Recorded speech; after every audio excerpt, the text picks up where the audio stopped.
Hey guys, welcome to my channel। तो आज की वीडियो में मैं आप सबको बताना चाहती हूँ कि मेरा CUET का जो सेकेंड एग्ज़ाम था जो कि मैथ्स और इंग्लिश का था वो कैसा गया। लेकिन उससे पहले एक बार जल्दी से सब्सक्राइब कर दो और वीडियो को लाइक कर दो। And also these are the subscribers of the day. अगर आपको भी सब्सक्राइबर्स ऑफ द डे में आना है तो एक बार जल्दी से सब्सक्राइब करके नीचे कमेंट कर दो आई subscribe. So now let me tell you कि मेरे पेपर्स कैसे गए थे। तो मेरा जो CUET का पेपर हुआ था ना वो 9 से 11 के बीच में हुआ था। सुबह सुबह आज ही हुआ था मेरा पेपर 2 जून। बट और अभी मैं वीडियो रिकॉर्ड कर रही हूँ, अभी 12 कुछ बज रहे हैं रात के। तो मेरा आज इंग्लिश और मैथ्स का पेपर था। मेरे को लगा था कि सबसे पहले मेरा इंग्लिश का पेपर होगा जैसे आता है ना सीक्वेंस में, पर लेकिन अभी सबसे पहले मेरा मैथ्स का पेपर हुआ था ना। जो मैथ्स सब्जेक्ट है ना वो डेफिनेटली लेंदी आया था। मतलब टाइम की मेरे को बहुत ज़्यादा शॉर्टेज और कमी महसूस हुई थी। ऐसा नहीं कहूँगी कि मेरा तो बिल्कुल टाइम पे पेपर हो गया, जो भी था वैसे था नहीं। 1 घंटे में आई थिंक मैथ्स के 50 क्वेश्चन करना वॉज अ टास्क, बट मैंने 50 क्वेश्चन करे नहीं है, इसका मतलब ये नहीं है। पेपर की डिफ़िकल्टी की बात करें तो इट वाज ओके। अगर थोड़ा सा रिवाइज वगैरह कर लिया या फिर पढ़ के गए थे, फॉर्मूलेज देख लेते तो मतलब क्वेश्चंस हो जाएंगे। ऐसा कुछ नहीं था कि क्वेश्चंस नहीं हो पा रहे थे या something like that. The difficulty was okay okay, ठीक है ना। जो मैथ्स का पेपर था ना वो 2 सेक्शंस में डिवाइडेड था। एक पहला सेक्शन था मैथ्स का जिसमें 15 क्वेश्चंस थे। तो उसमें से मैंने कुछ आई थिंक 11 क्वेश्चंस करे थे।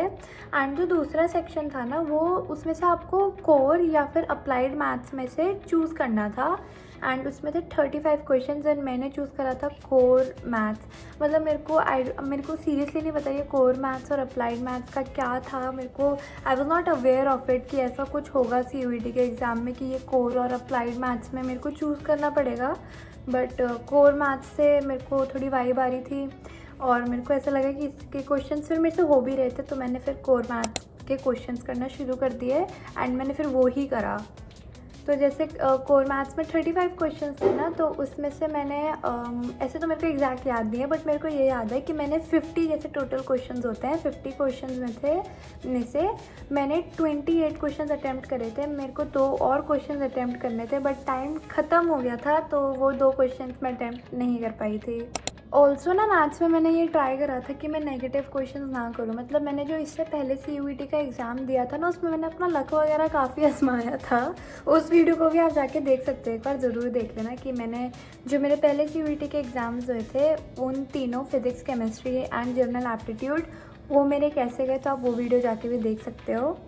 तो उसके बाद फिर जैसे ही टाइम ख़त्म हो गया था, अपने आप सबमिट हो जाता है ना पेपर, तो फिर उसके बाद था मेरा इंग्लिश का पेपर। इंग्लिश का पेपर में मतलब जो अरेंज द सेंटेंसेस वाले और जो था idioms and opposite meaning words and एक कॉम्प्रिहेंशन आया था सिर्फ, नहीं 2 कॉम्प्रिहेंशन आए थे शायद से। मतलब कॉम्प्रिहेंशन, मेरा ये कहने का मतलब है कि कॉम्प्रिहेंशन क्वेश्चंस मेरे को ऐसे लगे थे कि ज़्यादा होंगे, अनसेन पैसेज वगैरह ना, तो मेरे को लगा था वो ज़्यादा होंगे बट वो ज़्यादा नहीं थे।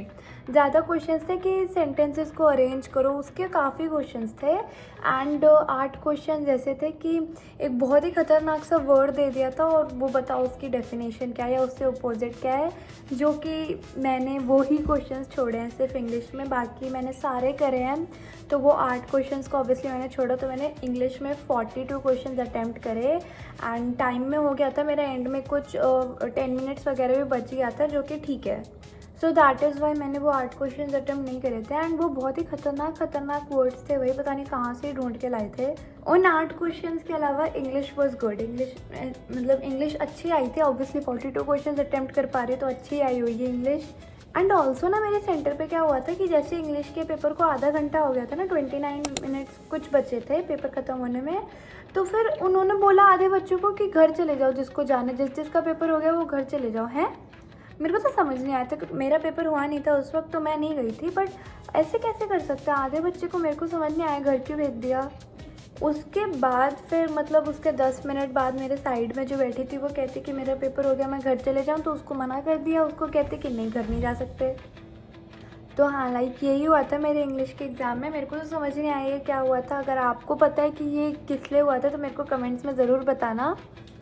सो ये थी मेरी पूरी CUET की कहानी कि मैंने मैथ्स में कैसा परफॉर्म करा, इंग्लिश में कैसा परफॉर्म करा। और अगर आपको बाकी सब्जेक्ट्स का भी जानना है तो वो वीडियो मैंने अपलोड कर रखी है, जाके आप देख सकते हो। एंड ऑल्सो मैंने एक डेली व्लॉग भी बनाया था about my CUET exam day, तो आप वो भी जाके देखो। It is a good vlog, तो आप देख सकते हो।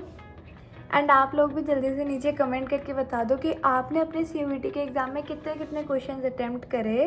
So that is it for my CUET की कहानी। इतने ही क्वेश्चंस अटैम्प्ट करे मैंने एंड मेरा पेपर भी ऐसा ही गया। मैंने सब कुछ आप लोगों को बता दिया है। That is it for this video guys. I hope आपको ये वीडियो पसंद आई हो एंड आप बाकी की 2 वीडियोज़ जाके भी जल्दी से देखो। Okay, that is it for today guys. Like and subscribe for more.